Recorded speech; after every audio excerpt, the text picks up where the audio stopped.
अस्सलाम वालेकुम वर्गोज़, मैं हारिस अज़मी प्रोफेशनल एस्ट्रोलॉजर आपकी खिदमत में हाज़िर हूँ इस हफ़्ते की एस्ट्रोलॉजिकल रिसर्चेज़ के साथ।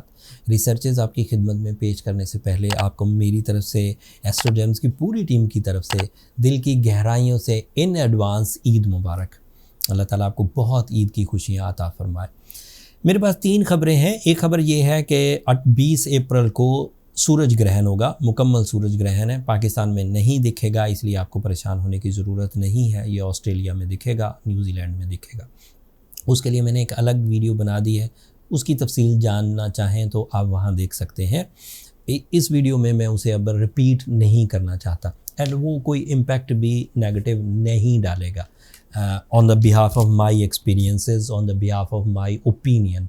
बट रूल बुक में लिखा हुआ है कि सूरज ग्रहण अगर 8th एंगल पर हो तो लॉसेस लेकर आता है। लॉसेस ना आने की वजह जो मैंने अपना ओपिनियन बयान किया वो रमज़ान है। Ramzan is a season off blessings, खैर और बरकत, अल्लाह ताला की खुशनुदी। मुझे नहीं लगता कि वो ग्रहण किसी तरह की कोई ट्रबल देगा, ना हुकूमतों को ना इंडिविजुअल्स को।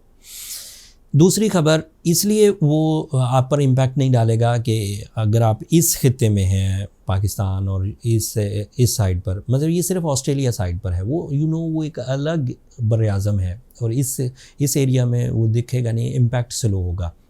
बट एस्ट्रोलॉजिकली एस्ट्रोलॉजर्स का ये मानना है कि ग्रहण अगर ना भी दिखे तो भी उसके कुछ रिजल्ट्स, कुछ इम्पैक्ट्स, थोड़े लेस बट इम्पैक्ट्स आते हैं।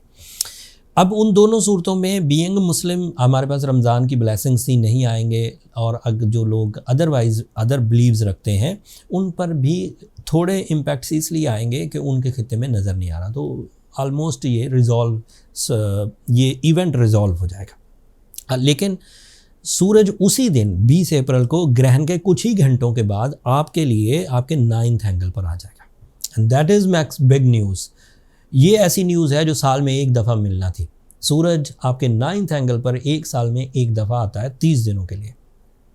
गुज़रता जाएगा, आपके माइंड को शार्प करता जाएगा, आपकी मैच्योरिटी डेवलप होगी, आपका डिसीजन कॉन्फिडेंट होगा, आप दोहरी सोच से बचने लगेंगे, बहादुरी का पहलू खुद क्रिएट होने लगेगा, फर्माबरदारी का पहलू खुद क्रिएट होने लगेगा, मिशनफुलनेस खुद क्रिएट होने लगेगी, माइंड की शार्पनेस की वजह से लर्निंग एबिलिटी इंक्रीज़ करेगी, कम्युनिकेशन इंक्रीज़ करेगी, पब्लिक इमेज इंक्रीज़ करेगा, डील मेकिंग रेशो इंक्रीज़ करेगी, रिलेशनशिप डेवलपमेंट्स इंक्रीज़ करेंगी। This is your benefits.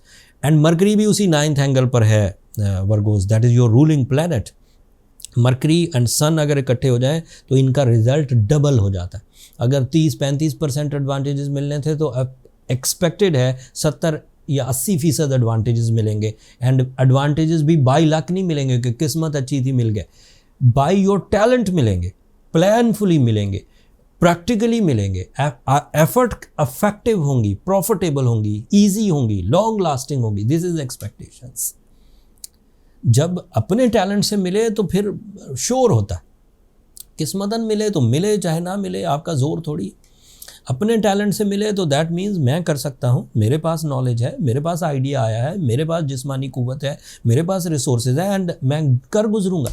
तो दिस इज़ योर क्वालिटी। और कर गुजरने की सलाहियत इस वक्त आपको 20th ऑफ अप्रैल से मिलेगी। 3 दिन ईद के गुजरेंगे। Very next day 21st of April को ईद का चांद भी हो जाएगा शव्वाल की। एस्ट्रोलॉजिकली हाँ, पाकिस्तान में रुवत हलाल कमेटी है, शहादतें इकट्ठी करेगी एंड उनका एक शरई मामला है, वो उसी मेथड से देखेंगे। बट एस्ट्रोलॉजिकली 21st को बाय रूल्स अपीयर हो जाएगा चांद।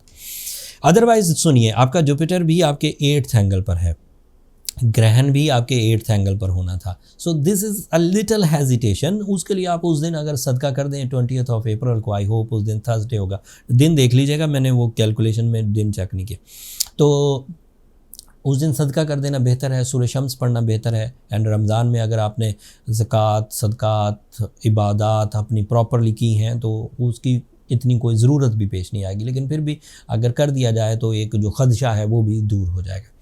आपके लिए सैटर्न आपके 7th एंगल पर है। This is maximum for your relation, for your life partnership, for your family welfare, for your business partnership, for your business extensions, for your new business startups. ये सब benefit. Virgos, you are on your best. And ये मैं ऐसे ही ऊपर ऊपर से बात नहीं बोल रहा हूँ, जैसे माई प्रोफेशनल स्टेटमेंट पूरी दुनिया सुन रही होती है। Astrologically you are going good by time behaviours. अगर आपके अंदर कुछ स्पार्क है, आप कुछ हलचल मचाना चाहते हैं, दिस इज़ राइट टाइम, आप उसका स्टार्ट लीजिए। आपको टाइम सपोर्ट करेगा, सोलर सिस्टम सपोर्ट करेगा, नेचुरल एबिलिटीज सपोर्ट करेंगी एंड ग्रोथ आएगी। सो आपके लिए जो रेजिस्टेंसेस थी, जो डिलेज थे, जो डैमेजेस थे, वो मिनिमम लेवल पर है एंड आपके फ्लरिश करने या अपर लेयर में आने के कामयाबी के चांसेस ज़्यादा है। That's all from my and. Ramzan की ये आखिरी एपिसोड थी। इन एडवांस मैंने आपको ईद मुबारक कह दिया। रमज़ान में मैंने ज़्यादा कोशिश की थोड़ी सी इन्फॉर्मेशन देकर आपकी खिदमत में अपनी ड्यूटी पूरी करता रहूं, बट आफ्टर रमज़ान ऑब्वियसली मैं ज़्यादा डिटेल से आपकी खिदमत में हर इवेंट को एक्सप्लेन किया करूँगा।